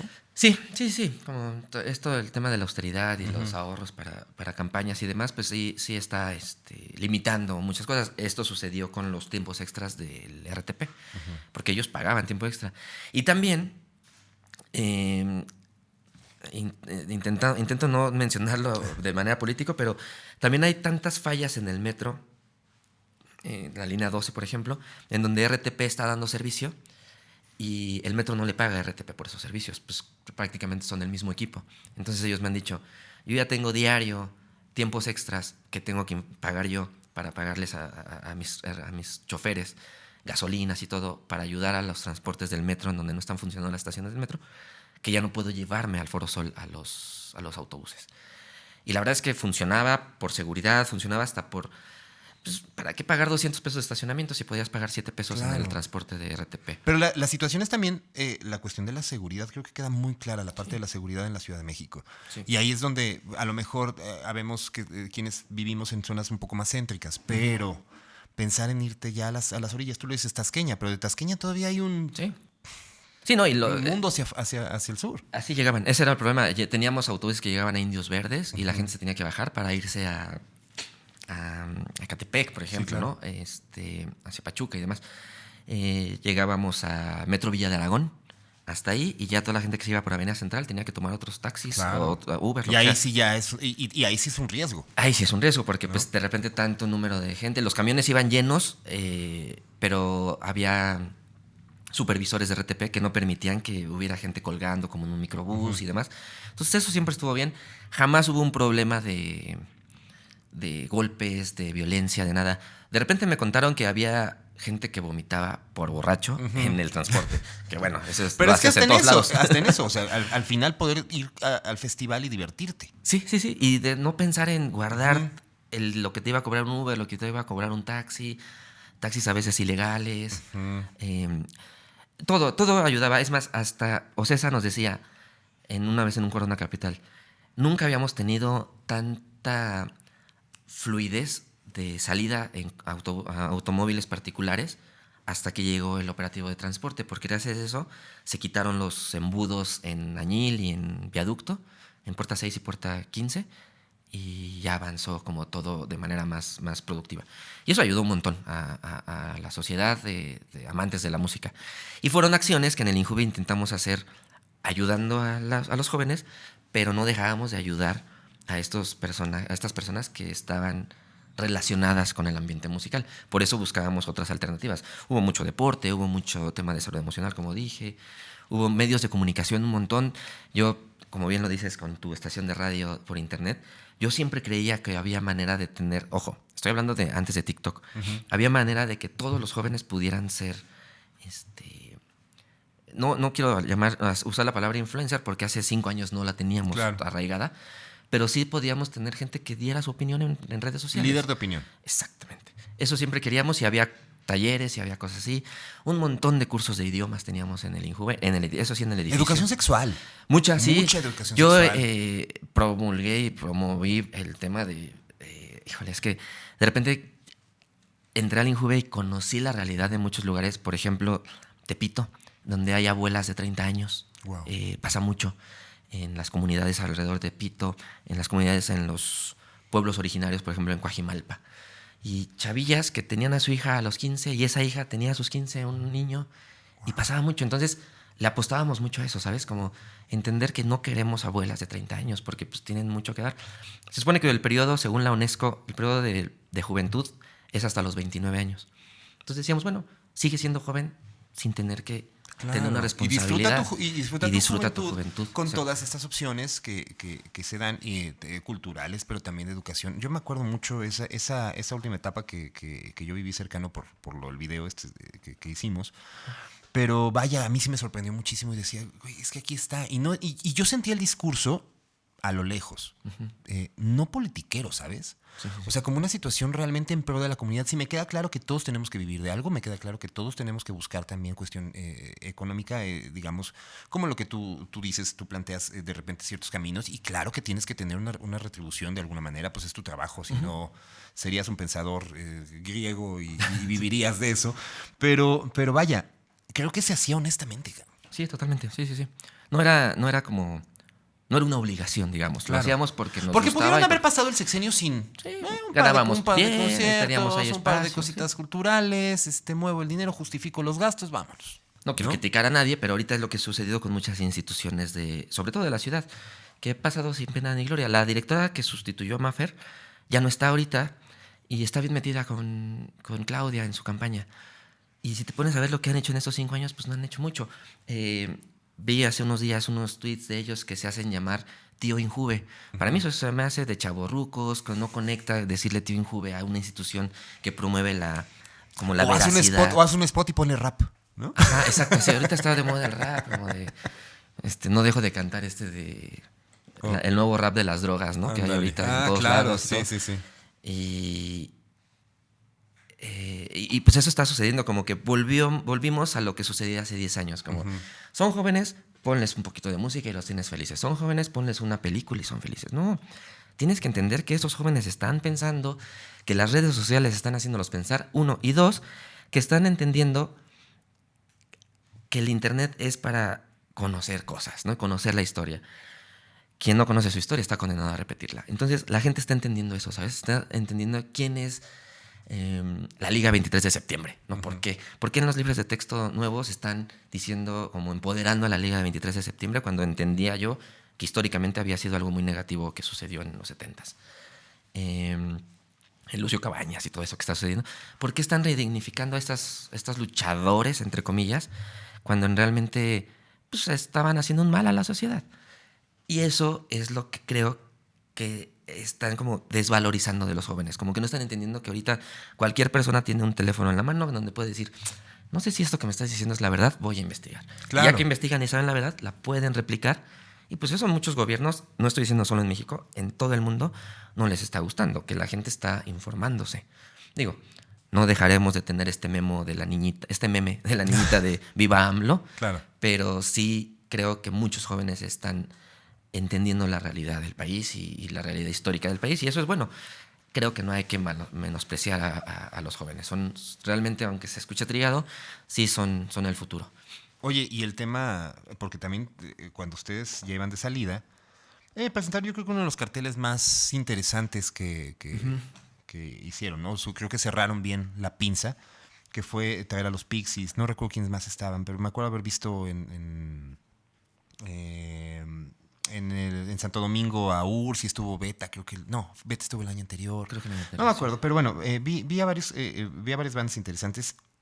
Pero les pegaron con todo, cabrón. Sí. Les pegaron con todo. Que si corruptos, que si les pagaron mucho y unos contratos de los Pixies. Mira, ahí pasó muchas cosas. Veníamos desde el año anterior con Caifanes, ya con una velocidad. El festival estaba creciendo, y Caifanes dice, yo no quiero tocar con otras bandas, es mi primer Zócalo, quiero tocar yo solito, ¿puedo? Pues yo a regañadientes les dije, va. Tocan ustedes el viernes solos y 2 días de festival completo. Y así fue. Y el siguiente año, ya también por lana, ya íbamos de salida, ya había ganado las elecciones Claudia Sheinbaum y AMLO, la presidencia. Y ya veníamos de salida, ya había desde septiembre juntas de los equipos de transición en los gobiernos y todo. Bueno, pero nosotros teníamos el compromiso de cumplir y cerrar bien y hacer la última semana de las juventudes. Y también estábamos ya con ese apartado del presupuesto de turismo. Dicen que si no te acabas el presupuesto, te lo quitan y lo usan para otras cosas. Entonces nosotros decíamos, no, hay que usarlo para algo, y traíamos ya la carrera de los Pixies. Iba a ser Tame Impala. Yo quería que fuera Tame Impala. Bueno, los Pixies los amo, pero yo quería que fuera Tame Impala. Les mandé una carta y todo y no se pudo, no quisieran. Lo que yo quería que fuese algo moderno. No quería caer en lo de Caifanes, que había caído, como de darle al clásico meme de pongan Caifanes, darle su espacio. Dije, ya lo hicimos, hay que intentar. Ya había estado Fobia. Ya traíamos una charla con Maldita Vecindad desde años antes. Ese año con los Pixies compartió un día con Maldita Vecindad. Y ya veníamos muy bien trabajado eso. Pero pues, éramos muy inocentes y no entendíamos que ya estaba el periodo de transición. Y pues sí, la gente de Morena entendió las facturas y hicieron una campaña en contra nuestra, porque lamentablemente nosotros hicimos mucha campaña como Injuve por la competencia de Claudia, Alejandra Barrales, que pues, no pasó nada y a la fecha no ha pasado nada con su carrera política. Pero en ese entonces pues era Mancera quien dictaba cómo hacer las cosas y era mi jefe y demás, y pues buscamos la manera de apoyar al partido. Y yo creo que nos enemistamos a la fecha. Yo ahorita pues, no me quieren tanto por ahí por eso. Pero en realidad pues fue eso, 1. Y 2, a ninguno de nosotros como fans de la música nos gusta saber cuánto cobran los artistas que conocemos. Porque siempre el mexicano pues, es envidioso y como que, ay, ¿por qué tanto? Pero te gusta, no importa, cobran un montón. Pero estás cantando sus canciones, no, pero están cobrando mucho. Y eso fue el caso de Maldita Vecindad y los Pixies. Las 2 facturas que salieron a la luz fueron esas. La de Maldita Vecindad fue la única real porque los Pixies lo inflaron un montón. Y pues sí nos pegaron un montón. Pero fue un éxito a fin de cuentas. Los 2 llenaron un montón. el tener una banda como los Pixies, que había estado en Corona Capital antes, que había sido como esta banda de solo hacer en los Metropolitans que llegaron a hacer, y el Corona, pues era darle ese chance a la gente de no pagar ese boleto y ir a verlos gratis. Me hubiera gustado también que fuese Pearl Jam o cosas así gigantescas, pero en ese entonces hubo la oportunidad de los Pixies gracias a Tape, la gente que hace la ceremonia. Ellos eran los que nos ayudaban con las bandas extranjeras. Y pues bueno, intentamos sobrellevar la ola. A la fecha todavía me siguen reclamando cuando pongo algo, pero pues funcionó y pues yo no me hice rico, yo no tengo un peso no gané nada de eso, yo nada más estuve presente, ni siquiera les pagamos en el INJUVE, les pagó el Fondo de Turismo. ¿No crees que les faltó colmillo político? Muchísimo, muchísimo. O sea, porque yo toda esta historia que cuentas y que he escuchado es que lo hicieron personas que no eran políticas. No, personas apartidistas, aunque pertenecían al gobierno de un partido. Pues no es que tú hayas hecho una carrera desde los 20 años en el PRD, cabrón. No, y me hubiera gustado, pero nunca lo hice. Claro. Yo estudié comunicación, lamentablemente. Estudiamos el mismo mal. Pero pues éramos otra generación. Mis padres me educaron poniéndome Televisa y TV Azteca, ¿sabes? Claro. O sea, y no es culpa de mis padres, pero teníamos como que no teníamos ese conocimiento y a mí no me influenciaron mis padres desde chiquito para decirme, tú vas a ser presidente de México. Jamás. Me hubiera gustado mucho que me lo dijeran o que me motivaran para hacerlo, pero en realidad no sabíamos hacer esa política porque nuestra política era proactiva, era demostrar que podíamos hacer cosas buenas para la ciudad y, por supuesto, queríamos la validación del gobierno de la ciudad, ¿no? de Mancera y su equipo.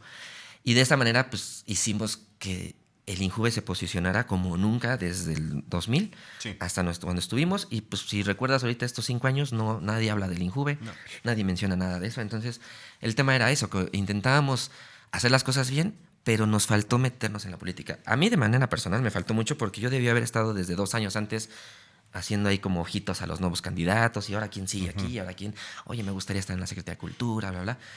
Y lo hice muy tarde. Lo hice hasta cuando ya había ganado Claudia Sheinbaum. Me reuní con Argel Gómez, que ahora es el responsable de la Secretaría de Cultura. Del área de espectáculos y eventos de Secretaría de Cultura. Grandes Festivales se llama su dirección. Y pues como que no nos llevamos bien, me trató mal en realidad. Él es hijo de Pablo Gómez, un politicazo de Morena. Y fuimos a comer al ladito de la Secretaría de Cultura, hay un farolito, fuimos a comer, me llevó la directora de Cultura del Metro, con la que yo hice un montón de cosas, Vanessa Bojorquez. Trabajamos mucho en esos años y me sentó con él para ver qué podíamos hacer y todo. Y ahí es donde justo te doy la razón con el tema de que nos faltó mucho colmillo, porque debimos haber intentado demostrar que el trabajo que hicimos no era político, era a favor de la comunidad de jóvenes en la ciudad. En la ciudad y al país.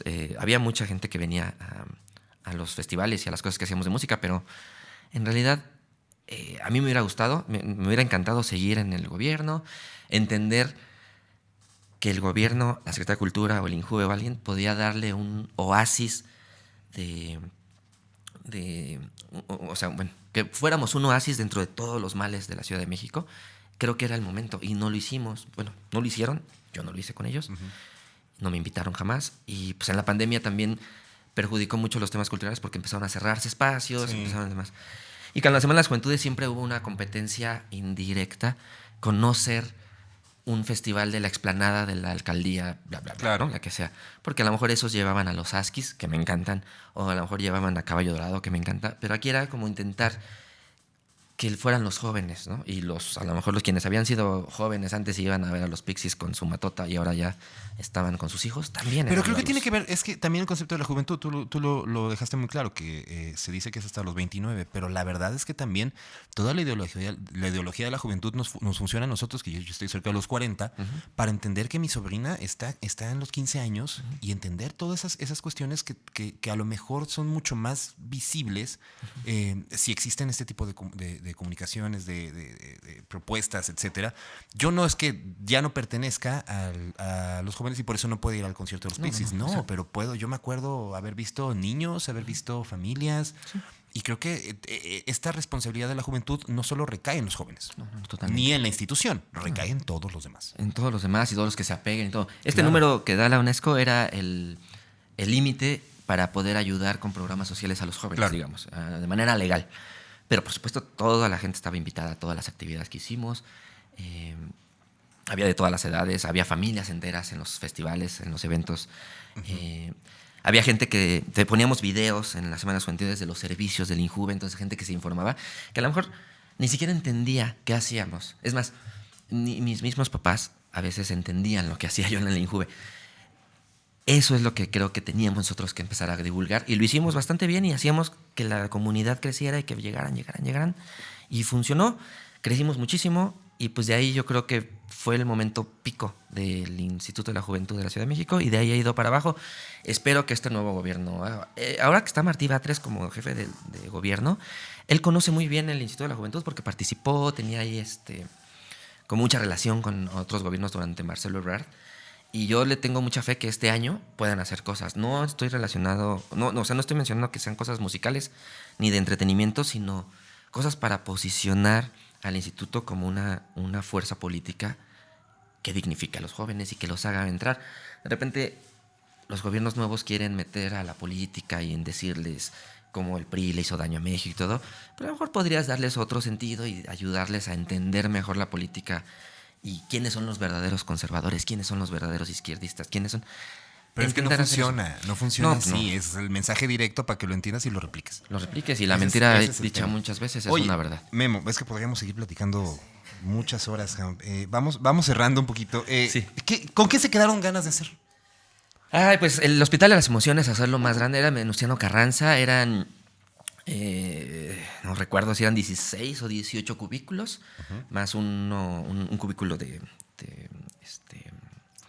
grupal, de terapia grupal. Y pues nos quedamos con ganas de hacer un par más. Había una opción para hacerlo en Coajimalpa, lejos de... No en Santa Fe, o sea, uh-huh, en Coajimalpa. Había una opción de llevarlo también a Tlalpan. Ahí justo en Tlalpan participó un poco Claudia Sheinbaum porque era alcaldesa en ese entonces, pero pues ya no pasó nada. Con la misma Xóchitl Gálvez en Miguel Hidalgo. Nosotros estábamos en Miguel Hidalgo, entonces... nos trató bastante bien. Bueno, a mí me trató bastante bien. Me reuní con ella como en 3 ocasiones y siempre nos daba opción, nunca dinero, por supuesto, pero siempre nos daba opción de generar uh-huh, cosas en sus espacios. Estaba ahí el plan sexenal, estaban unos deportivos. O sea, siempre hubo cosas como en Miguel Hidalgo que me hubiera gustado hacer más. Me quedé con muchas ganas. Eso se quedó hasta en un boceto con un artista urbano que lamentablemente no me acuerdo de su nombre, pero hizo un boceto para en la estación Normal en Santa María Rivera, hacer el mural de Maldita Vecindad, porque Rocco es de Maldita Vecindad, el Pacho, aunque ya no toca con ellos, pues también es de ahí, está con el Museo del Chopo y demás, y queríamos como hacer esto de murales de artistas que nos ayudaran a darle identidad a la música. Hicimos uno del Tri, por los 50 años del Tri. Sí, me acuerdo de ese. ¿Te acuerdas de ese en la Plaza Tlaxcuaque? Uh-huh. Y sigue ahorita intacto. Uh-huh. O sea, y está a ras de piso donde está Alex Lora, es todo un edificio de 6 pisos, ¿no? Pero a ras de piso está Alex Lora y la gente lo ha respetado. La gente, me refiero a los grafiteros ilegales, han respetado el espacio y todo está muy bonito. Me hubiera gustado hacer más, como difundir ese tipo de arte y relacionarlo con el entretenimiento, la música. Y meramente en Semanas Juventudes me quedé con muchas ganas de llevar a Zoé. Tenía muy buena relación con Ham, manager de Caifanes en Sidetrack. Uh-huh. Bueno, no manager, sino booker de Caifanes en Sidetrack, que lleva a Zoé. Y pues hubo una charla y hubiésemos hecho algún día a Zoé en el Zócalo, no lo hicimos. Por supuesto hubiera llegado el momento de Café Tacuba. Lo de Tame Impala me hubiera encantado. No sé, hacer cosas de reggaetón. Yo no soy fan, pero me hubiera gustado también. En ese entonces el reggaetón estaba muy dividido y uh-huh, ahora lo está, pero ya como que es más neutral.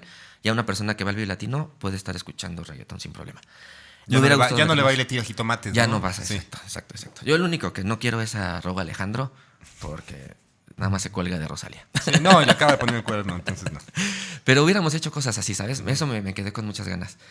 Terminó el INJUVE y yo seguí en 2019 haciendo cosas con los gobiernos de varios estados. Pero la pandemia llegó y como que sí afectó mucho tema. Entonces ahí me detuve un poco y pues eventualmente espero regresar a cualquier institución y volver a hacer cosas en favor de la gente, ¿no? Que me encanta eso. Memo, pues ha sido un placer. Antes de que nos despidamos, estoy haciendo esta serie de preguntas uh-huh, con el contexto que tengas, ¿eh? No es necesario que 5 libros... No es cierto. disco al que siempre regresas. Ay, pues sí puede ser un lugar común, pero el Different Class de Pulp. Pulp es mi banda favorita en la historia de la música. Yo creo que ese siempre regreso, es muy clásico. Y yo soy Oasis, así que es Civil War. Sí, perfecto. Bien. Está bien, algún día. Yo creo que sí va a pasar lo del regreso de Oasis, lo tengo muy claro. El año pasado me tocó estar produciendo el streaming del escenario donde tocó Liam Gallagher y me quedé boquiabierto. Yo no vi a Oasis en su momento, he visto a Noel varios festivales, la verdad, pero a Liam no lo había visto y sí dije, wow, con razón era el frontman más importante de su época. Compitiendo con Jarvis, obvio, pero él no fue. Jarvis es otra cosa, güey. Estoy leyendo el libro, ¿cómo se llama? Mother, Brother, Lover. Sí, está chido. Sí, yo también ahí lo tengo, lo he estado leyendo otra vez. Sí, yo creo que Different Class es un disco que marcó mucho mis tiempos en... Yo los conocí tarde, los conocí ya estando en Reactor. Yo antes hablaba de los Pixies, por ejemplo, y Radiohead, eran las bandas que me gustaban y todo. Y ya cuando entré a Reactor empecé a escuchar a un Pulp desaparecido, como un poco viejo y demás, noventero, pero pues siempre vigente. También me quedé con ganas de hacer cosas con la Casa Azul en el Injuve, pero Guille Milky Way no le gusta volar. Entonces es muy complicado que vuele. Él hace giras en España en tren y cosas así. Años después estuve en las negociaciones para traerlo al Sala Puebla y al Catrina. Y funcionó y ahí estuve solo mirando, ¿no? Y en las negociaciones nunca estuve en el negocio, pero creo que funcionó muy bien ese artista y también La Casa Azul es de mis bandas favoritas y ahorita ando muy clavado. ¿Disco que hayas escuchado últimamente y que me quieras recomendar? Tengo uno perfecto, de Monterrey, Inercia, de Primavera Club. Primavera Club me impresionante, bastante, así. No he escuchado ese disco, pero sí lo voy a... Bueno, su disco anterior es maravilloso, sí. Dorama, y ahora sacaron, desde la pandemia empezaron a sacar sencillos, pero ahorita en marzo o abril, no recuerdo, sacaron Inercia, se llama. Justo hay una canción llamada Inercia, que es mi canción del año. No sé si ya te quemé la siguiente pregunta, pero es mi canción del año. No. Mejor banda de todos los tiempos en México. Mejor artista o banda de todos los tiempos. Ay, no sé. Ahí sí estoy muy dividido porque la mitad de mi vida fui fan de Caifanes y Jaguares y todo. Te estoy hablándote desde pequeño, pero hasta los 16, 17, así yo estaba muerto. Cuando regresa Caifanes, fui a los 6 Palacios de los Deportes y todo, pero por más nostalgia. Y yo he estado clavado desde el 2009 con Enjambre. Para mí Enjambre es la banda que más me está proponiendo cosas, que está haciendo volver la nostalgia de la música de los 80s, de los 70s, ponerle un poco de modernidad, conjuntarlo un poco con los Strokes y con las guitarras fuertes y demás. Entonces yo siempre hablo de Enjambre como la gran banda de nuestros últimos tiempos. Pero bueno, ahorita estoy bien clavado con Primavera Club también. Perfecto, amigo. Pues muchas gracias por venir. Y la verdad, quiero agradecerte este tiempo porque sí, podríamos seguir platicando, podríamos seguir ahondando en muchas cosas que hicieron y que creo que a todo esto mi conclusión es que les faltó ser politiqueros. Sí. Les faltó entrarle realmente a la política porque creo que eso es lo que pasa cuando alguien inocente fuera de la política pues empieza a ver que puedes generar, crecer, hacer y de repente lo empiezas a hacer y pues llega un momento en el que alguien te va a poner el alto o simplemente te van a dejar, pero va a acabar tu ciclo y adiós a todo, ¿no? Entonces, yo quiero agradecerte, amigo, por todo este tiempo, por todas esas experiencias. Seguramente van a ser interesantes y seguro tu futuro y tu camino te va a llevar a algo algo más grande. Sí, ojalá, estoy listísimo para todo. Yo, ahorita cuando hablas esto de darle colmillo a la política, pues sí, intento cerrar el año con cosas y hacer, proponer y demás, porque pues ya mi edad me implica ahorita volver a una institución, porque nuestra edad, porque si no ya cuando termine el próximo sexenio, ya vamos a estar más grandes y demás. Entonces ahorita le voy a echar muchas ganas, he estado buscando espacios en varios lugares y ojalá lo pueda tener eventualmente y todos estarán invitados. Y no solo por el trabajo, o sea, no solo por tener trabajo, sino por todo lo que se por puede hacer generar, cosas. Sí, o sea, yo creo que ahí está el tema. Alguien tiene que hacerlo y alguien tiene que hacerle ver a los políticos de tradición que los jóvenes no somos la música de moda, los jóvenes no somos el programa de televisión de moda, el influencer de moda, no somos el canal de YouTube de moda, ¿no? Creo que el tema es entender que hay muchísimo intelecto en muchos jóvenes y el chiste es darles un par de cachetaditas ahí para que entiendan que la vida va y la vida está chida. Ahorita sucedió, yo creo que con todo lo del Barbieheimer, que la gente entendió y se volvió a dividir y demás, pero está entendiendo como por dónde va el tema de una sociedad unida. Y eso es lo que yo quisiera tener o más bien en donde quisiera aportar cosas. Claro, y ahí seguramente hay mucho camino esperándote para. Sí. Muchas gracias. Amigo, gracias. Pásala muy bien, Luis. Muchas gracias por invitarme. Gracias a todos y nos vemos en el siguiente episodio. Este podcast está producido por Luis Meijueiro. Producción, Carla Rocha, Diego Ortega, José María Barrientos. Audio, Luis Meijueiro. Edición, Autopod. Música, Exael Salcedo. Diseño y animaciones, Suck My Ponies, Don Loop E. Producido por Polygon MX.